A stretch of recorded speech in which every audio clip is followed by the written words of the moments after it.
करेंगे बड़ी और अहम खबर के साथ। तो भोपाल से बड़ी खबर है, मोहन कैबिनेट की बैठक खत्म हो गई है। कई महत्वपूर्ण फैसलों पर मुहर लगी है। सीएम डॉक्टर मोहन यादव की अध्यक्षता में ये बैठक हुई है। कई महत्वपूर्ण फैसले हैं जिन पर मुहर लगी है। ये बड़ी और अहम खबर हम आपको बता रहे हैं। तो कैबिनेट की बैठक जो है वो चल रही थी, बैठक खत्म हो गई है। आपको बता दें कि मोहन यादव आज कई कार्यक्रमों में शामिल हुए। इसके बाद ये मोहन कैबिनेट की भी बैठक आज हुई है। तो काफी अहम ये बैठक रही। कई प्रस्ताव हैं जिन पर मुहर लगी है।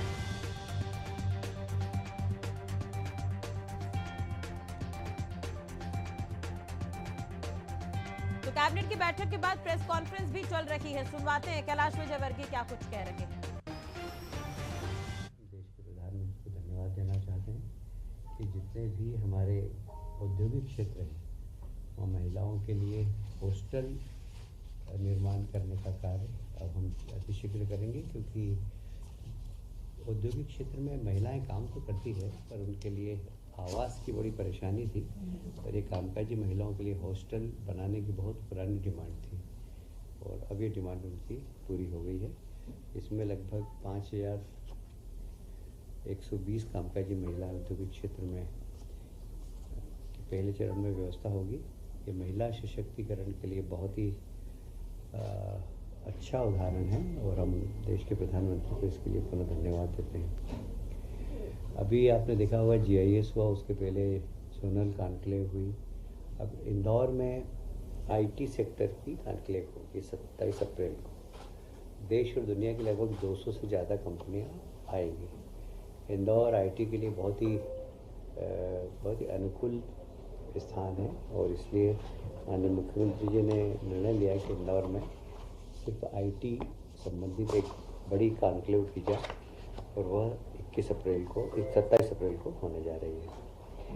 हमेशा एक सरकार के ऊपर आरोप लगता था कि सरकार घोषणा तो कर देती है पर औद्योगिक सब्सिडी नहीं मिलती उद्योगों को।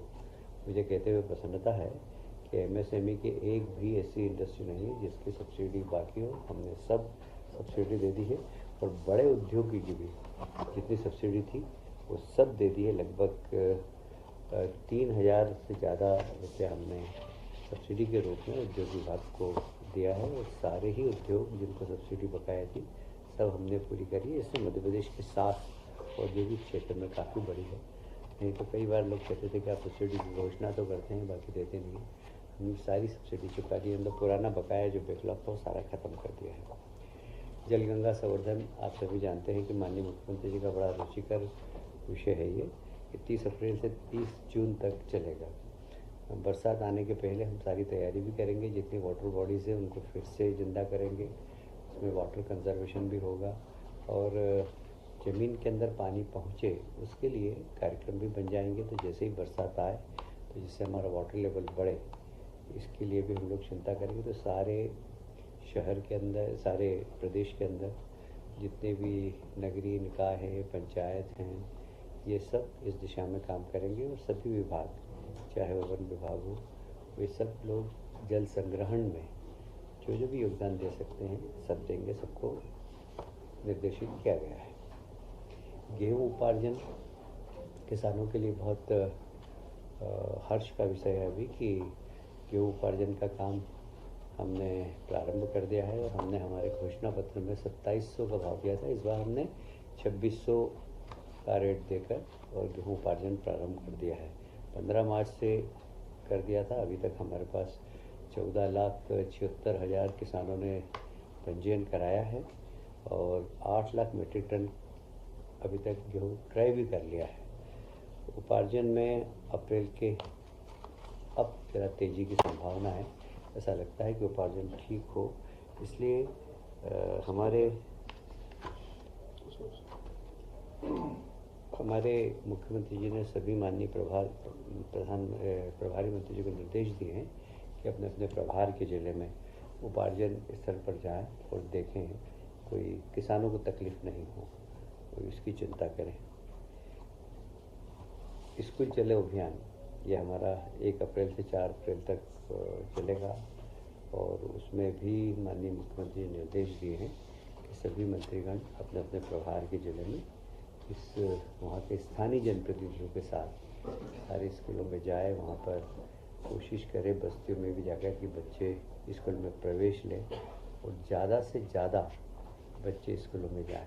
इस बार हमारी सरकार ने एक काम बहुत और अच्छा किया है कि हमेशा किताबें चूँकि हम निःशुल्क देते हैं, पर किताबें छपती ही नहीं थी, कई बार तो दिसंबर तक नहीं पहुंचती थी। इस बार हमने इंश्योर किया है कि अप्रैल माह तक सभी स्कूलों में सभी बच्चों के हाथ में किताब पहुंच जाना चाहिए। ये 85 लाख विद्यार्थियों को समय सीमा के अंदर अप्रैल माह में ही पुस्तकें पहुंच जाएगी। ये हमारा निर्णय है और माननीय मुख्यमंत्री जी का निर्देश भी है। आप सभी जानते हैं कि परिवहन एक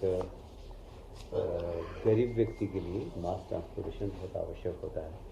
और मुझे याद है कि हम लोग जब छोटे थे तो राज्य परिवहन की बसों में जाया करते थे और छोटे छोटे गांव में, मैं राजगढ़ ब्यावरा का हूँ, तो हम राजगढ़ जाते थे तो बस में बैठ के ही जाते थे। और राज्य परिवहन निगम पिछली सरकार ने बंद कर दिया, विशेष कर दी सिंह जी की सरकार ने।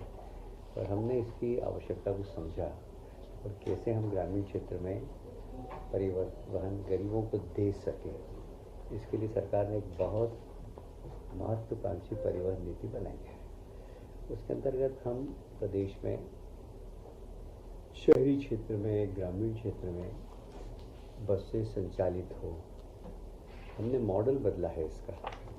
और मॉडल इसका ऐसा है कि अब हम सरकार बस नहीं खरीदेगी बल्कि बस ऑपरेटर्स को एंगेज करेंगे। और एंगेज करने के साथ साथ किसी भी प्रकार की अब हानि की संभावना कम है, क्योंकि हम उसमें बहुत सारी, तो सबसे बड़ी बात यह है कि उसमें आधुनिक तकनीक का पूरा इस्तेमाल होगा। हम मध्य प्रदेश में एक होल्डिंग कंपनी बनाकर और इसमें पीपी मॉडल पर पूरा की पूरा ये बसों का संचालन होगा, पर कंट्रोल हमारी होल्डिंग कंपनी का होगा। और यहाँ पूरा आईटी सेक्टर का अधिकतम उपयोग करके, आप सभी जानते हैं कैमरे लगाना, बसों की संचालन, कौन सी बस कहाँ जा रही, तो बड़ा कंट्रोल रूम के माध्यम से, जैसा कि आपने शायद इंदौर में देखा होगा, हम इंदौर में बस संचालन करते हैं, हर बस कहाँ जा रही है, कब रुक रही है, हमको पता होता था। इसी बड़ा कंट्रोल रूम आईटी का भरपूर फ़ायदा उठाकर पूरे बस का संचालन हम सब लोग देख सकेंगे। यहाँ तक कि अब सबसे बड़ा चैलेंज क्या होता था कि इसमें चोरी होती थी, तो अब टिकट के बिना कोई बस में नहीं बैठे और टिकट काटने वाली एजेंसी अलग हो, तो टिकट लेकर ही बस में बैठे लोग। तो इसके लिए आजकल सॉफ्टवेयर होते हैं कि टिकट लेने के बाद बस में चढ़ने के पहले सॉफ्टवेयर में टिकट दिखाना चाहिए, जिससे आपकी नंबरिंग हो जाती है, तो उसमें चोरी नहीं होगी। और इसलिए हमें लगता है कि अब गरीब व्यक्ति जो एक एक जीप में 50-50 लोग लटक के जाते हैं, विशेषकर ट्राइबल इलाके में, उनके लिए यह योजना बहुत महत्वपूर्ण है। और इसलिए परिवहन प्रदेश की आवश्यकता थी। हमने चुनाव में घोषणा भी की थी कि गरीब व्यक्तियों को मास ट्रांसपोर्टेशन हम उपलब्ध कराएंगे, तो हम उस घोषणा के अनुरूप ही हमने परिवहन नीति प्रारंभ की है। मुख्यमंत्री सुगम परिवहन सेवा इसका नाम है, और इसके माध्यम से हम दूरस्थ ग्रामीण क्षेत्रों में आवागमन सुगम कर सकें, इसका हम प्रयास कर रहे हैं। इसमें एक मैंने बताया मध्य प्रदेश की एक होल्डिंग कंपनी होगी, फिर 7 कंपनियां संभागों के अनुसार होगी, इंदौर, भोपाल, रीवा, जबलपुर, ऐसे उज्जैन, ऐसे अलग अलग होल्डिंग कंपनियां होगी।